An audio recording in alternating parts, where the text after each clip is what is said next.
ओम नमो भगवते वासुदेवाय। आज के प्रसंग में बड़ा दुर्लभ प्रसंग है। क्या आप जानते हैं कि सीता जी को अपने विवाह से पहले ही एक तोते ने पूरी समस्त रामायण वाल्मीकि ऋषि द्वारा कृत रामायण पूरी सुना दी थी। बड़ी सुंदर कथा है, सुनिए। सीता जी जनकपुर में अपनी सखियों के साथ खेल रही थीं, तो उन्हें एक वृक्ष की डाली पर एक तोता और एक तोती कुछ कहते हुए आपस में बात करते हुए दिखे।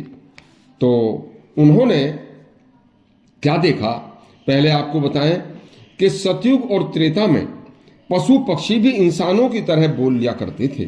तो सीता जी ने उनसे सुना तो तोता कह रहा था कि हे तोती, जल्दी ही पृथ्वी पर राम राज जाने वाला है।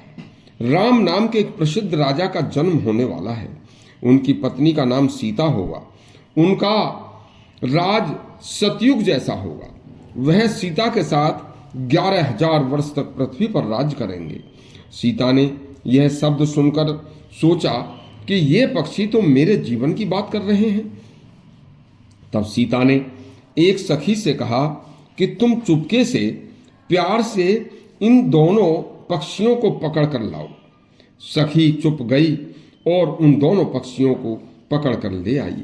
सीता ने दोनों पक्षियों को प्यार से पकड़कर कहा, डरो मत, मुझे यह बता दो कि तुम कहां से आए हो और राम कौन है, यह तुम्हें कैसे पता चला। तो पक्षी बोले, हे देवी, एक वाल्मीकि नाम के ऋषि बड़े ऋषि हैं, बड़े तपस्वी हैं और हम उन्हीं के आश्रम में रहते हैं। ऋषि ने एक रामायण नाम का एक बड़ा सुंदर ग्रंथ लिखा है। वे अपने शिष्यों को उस ग्रंथ को नित्य पढ़ाते हैं। तो हम भी प्रतिदिन उन्हीं के मुख से उस रामायण ग्रंथ की कथा को सुनते रहते हैं। सीता बोली, तो मुझे भी सुनाओ। तब तोता बोला, सुनो। अयोध्या नगरी का राजा दशरथ एक पुत्रेष्ट यज्ञ शृंग ऋषि से कराएंगे और तब उस यज्ञ के प्रभाव से स्वयं भगवान विष्णु श्री राम के रूप में तथा अपने 3 भाई भरत, लक्ष्मण और शत्रुघ्न के साथ पृथ्वी पर उनके ही साथ अवतार लेंगे। युवा होने पर श्री राम महर्षि विश्वामित्र के साथ मिथिला आएंगे और यहाँ राजा जनक के पास रखा हुआ भगवान शिव का धनुष तोड़ेंगे और सीता से श्री राम का विवाह होगा। और भी बहुत सी बातें हमने महर्षि वाल्मीकि के आश्रम में रामायण की सुनी है। अब आप हमें छोड़ दो।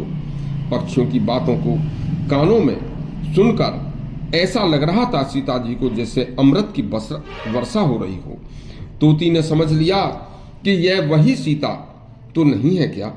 तोती बोली, देखो, हम बहुत ही प्रसन्न हैं और जिस आश्रम में हमने जन्म लिया है उसी आश्रम की एक पेड़ की टहनी पर हम वहां रहते हैं। अब आप हमें छोड़ दो। देखिए, जब तोती ने दुनिया में यह बात उनको जो पहले कभी नहीं सुनी थी उनसे सुनी, तो सीता जी कहने लगी कि आप हमें बताइए कि राम कैसे हैं और वह सीता का वर्ण कैसे करेंगे। अब आप सुखी से रहो और मुझे कहानी पूरी सुनाओ। मैं उसी के बाद छोड़ूंगी जब राम मुझे वर्ण करेंगे, मैं ही सीता हूं।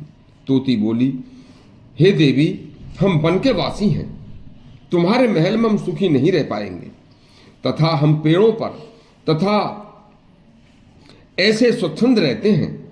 देखिए देवी, मैं गर्भवती हूं, अपने बच्चों को पैदा करके मैं फिर आ जाऊंगी। तोती ने बहुत विनती की, लेकिन बाल हट के कारण सीता ने तोती को नहीं छोड़ा। तब तोती ने दुखी मन से सीता से कहा, अरे इस अवस्था में मुझ दुखियारी को मेरे पति से अलग कर रही हो, तो जाओ, तुम्हें भी गर्भवती अवस्था में अपने पति से अलग होना पड़ेगा। यह कहकर तोती ने वियोग का असहनीय दुख सहते हुए राम राम का उच्चारण करते हुए जैसे रोज सुनती थी प्राण त्याग दिए। उधर पत्नी के वियोग में तोते ने भी प्राण त्याग दिए। तब दोनों सीधे श्री राम का उच्चारण करते हुए प्राण त्यागने के बाद वैकुंठ धाम को गए। इसके पश्चात विधि के विधान से बैर का बदला लेने के लिए वही तोता धोबी के घर पैदा हुआ और उस धोबी के कारण ही सीता को जीवन में गर्भावस्था में ही विरह का दुख देखना पड़ा था। यह विधि का विधान बनाया है तो इसे संसार में जो जैसा करता है वैसा ही करना पड़ता है, वैसा ही भोगना पड़ता है, चाहे कोई क्यों ना हो, वैसा ही भोग कर आगे का उसका जीवन चलता है। श्री राम के जन्म से पहले महर्षि वाल्मीकि ने संपूर्ण रामायण लिख दी थी, जिसे आश्रम में तोता तोती ने सुनी। यह सुंदर कथा यदि आपको अच्छी लगी हो तो हमारा चैनल सब्सक्राइब करें, घंटी दबाएं। धन्यवाद।